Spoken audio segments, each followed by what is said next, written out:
Assalamu alaikum amis Nandité. Bonjour et bienvenue dans ce nouveau format sur notre application DiWolof, le Wolof en texte. D'abord, je tiens à vous informer que j'ai mis en pause la rubrique le Wolof en chanson. En effet, j'ai rencontré des restrictions liées aux droits d'auteur concernant l'utilisation de Bul Ko Faté d'Amira Abed. C'était un travail exigeant qui m'a demandé beaucoup de temps. Si cela risque de compromettre la chaîne, je préfère faire une pause, le temps de régler ces problèmes. L'épisode 2 était déjà en cours de préparation.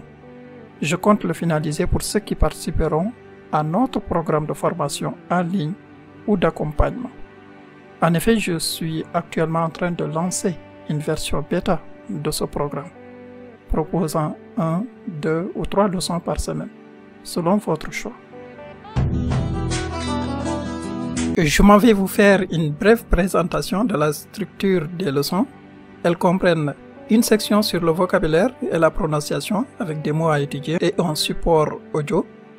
Des points essentiels abordant la grammaire et la conjugaison avec notamment des tableaux et les secrets pour maîtriser la conjugaison du Wolof. Une section expression contenant un dialogue basé sur un thème précis accompagné d'un support audio et aussi une pensée du cours avec un adage ou une expression célèbre Wolof expliquée avec son support audio aussi. Chaque leçon se conclut par un exercice et des mots à mémoriser. La correction sera disponible dans la leçon suivante. Voilà grosso modo la structure des leçons. Si cela vous intéresse, n'hésitez pas à me contacter à nandite.tv@gmail.com.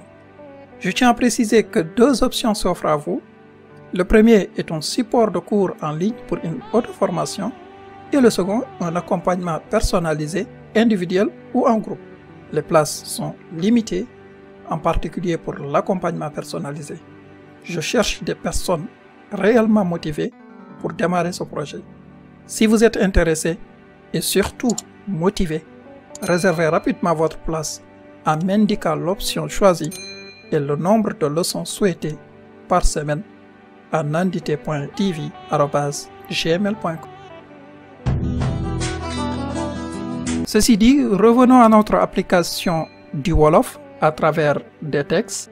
Notre premier livre est Le Petit Prince d'Antoine de Saint-Exupéry, traduit en Wolof sous le titre Ndoomu Buur Si par El Hadji Dieye et Maximilien Guérin.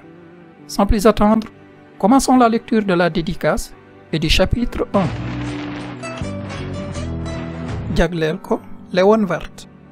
maa ngi jéggalu xale yi li ma jagleel téere bi mag waaye am naa lay wu wér nit kooku moo gën ci sama xarit yi am naa weneen lay it mën na nànd lépp rawatina téere yi xale amaat naa ñetteelu lay nit kooku ngi dëkk France fi mu xiifee mare fi soxla na ku ko defal su fekkee ni lay yooyu yëpp doyul maa ngi jagleel téere bi xale ba woon démb mag mi tey mag moo gis xale la woon waaye ñu bari dañ koy fàtte maa ngi jubbantikoon sama jagleel ko Léon Vert xale ba woon. pàcc bu njëkk ba ma amee juróom-benni at mës naa gis nataal bu rafet ci ab téere ci mbiru àll bu naat bu tuddoon nettali yu dëggu. nataal baa ngi doon wone yeew muy wonn mala sotti bu nataal baa ngi nii. ñu ngi doon wax ci téere bi ne yeew yi dañuy wonn ay mala te duñu leen sàqami ginnaaw bi duñu mën a yëngu te dañuy nelaw juróom-benni weer di reesalaale.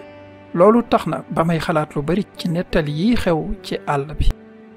ma daal di jël crayon tàmbali rëdd sama nataal bu njëkk. sama nataal bi njëkk nii la meloon.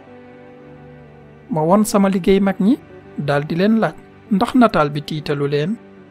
ñu tontu ma lu waral mbaxana di tiitale du woon nataal buy tegtal mbaxana waaye yeew muy reesal ñeeg. ma daal di nataal biiru yeew mi ngir mag ñi gindiku.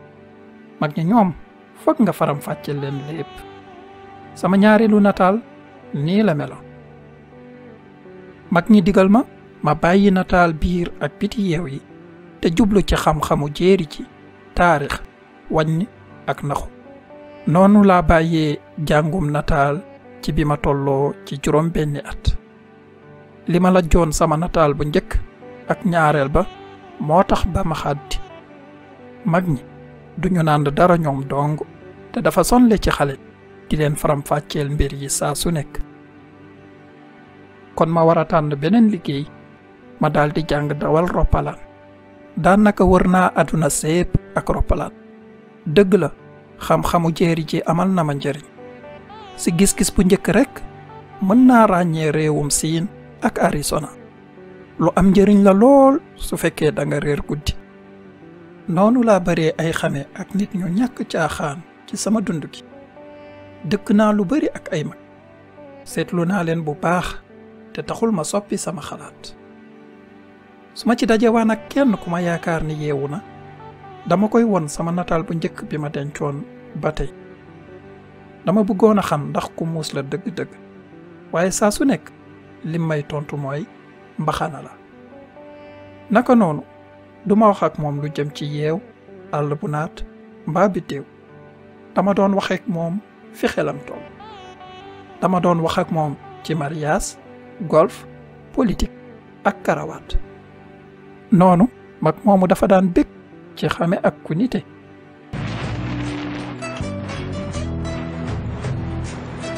Voilà, nous arrivons au terme de la première partie de ce premier livre. Merci pour l'intérêt que vous portez à ces cours et n'oubliez pas de nous manifester votre soutien en vous abonnant à la chaîne, en aimant, en commentant et en partageant la vidéo si vous l'avez trouvée utile bien sûr. Vous avez aussi la possibilité de rejoindre la chaîne pour profiter des vidéos exclusives réservées aux membres. Retrouvez-nous sur nos différents réseaux sociaux. Ba beneen incha allah nandite sonnul yaa ma gën a xam